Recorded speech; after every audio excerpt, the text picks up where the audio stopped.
I was starting to make this letter, I told myself, 10 years na tayo, ang tagal na rin. That is 120 months, 521 weeks, 3,652 days, and 87,658 minutes. All of my doubt suddenly goes away somehow. One step closer. I have died every day waiting for you, darling. Don't be afraid. I have loved you for 1,000 years. I love you for 1,000. Church of the Divine Mercy, which has a big part on our lives. In my case, I am proud to say that you're the only one. Time stands still, beauty in all she is. I will be brave, I will not let anything take away what's standing in front of me. Every breath, every hour has come to this. One step closer. I have died every day waiting for you, darling. Don't be afraid. I have loved you for 1,000 years. I love you for 1,000 more. And all along I believed I would find you. Time has brought your heart to me. I have loved you for 1,000 years. I love you for 1,000 more.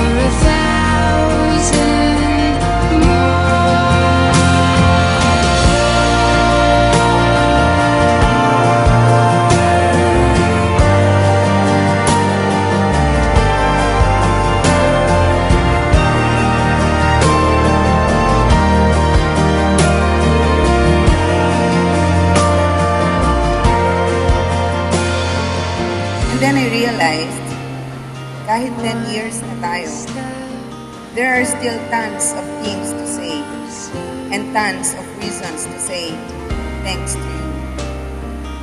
Honey, salamat for being such a wonderful husband. You may not be a perfect couple, but I always believe that we are made for each other. Kaya sa buhay natin nararanasan natin ang pag-ibig sa iba't ibang antas. Ngunit ang pinakamalalim na karanasan natin ng pag-ibig ay ang pag-ibig na ito na ating sinasaksihan ngayon ni na Roberto at Joan sa isa't isa. All along I believed I would find you.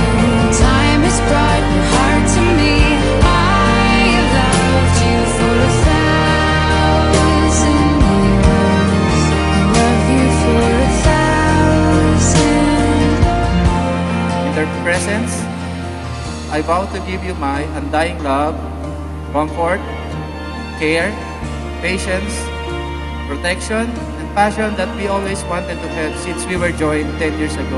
Sabi ko kay God, I should have done something good in my life, that He brought you to me as a lifetime gift. And you are a gift that I want to spend the rest of my life with. I love you, honey, and I am so ecstatic that I get to continue life's journey by your side.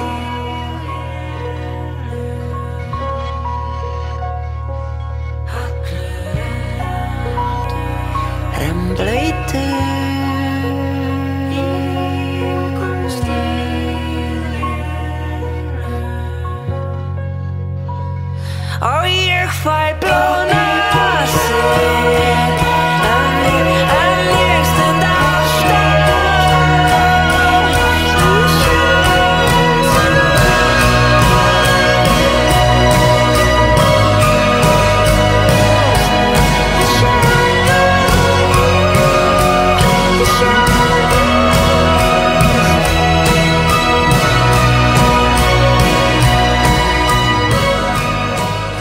Once again, I promise to love you, honor you, and keep you, for better or for worse, in sickness and in health, for as long as we both shall live. Happy 10 years anniversary to us.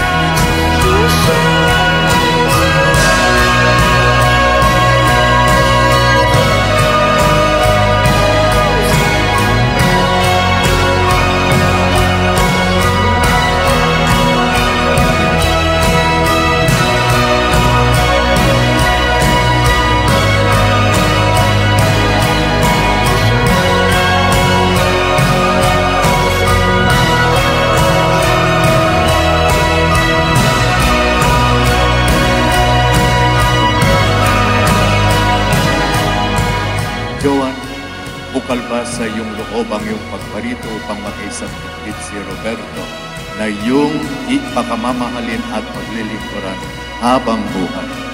Opo, Padre. Roberto, bukal ba sa iyong loob ang iyong pagparito upang makaisang dibdib si Joan na iyong pakamamahalin at paglilingkuran habang buhay? Opo, Padre.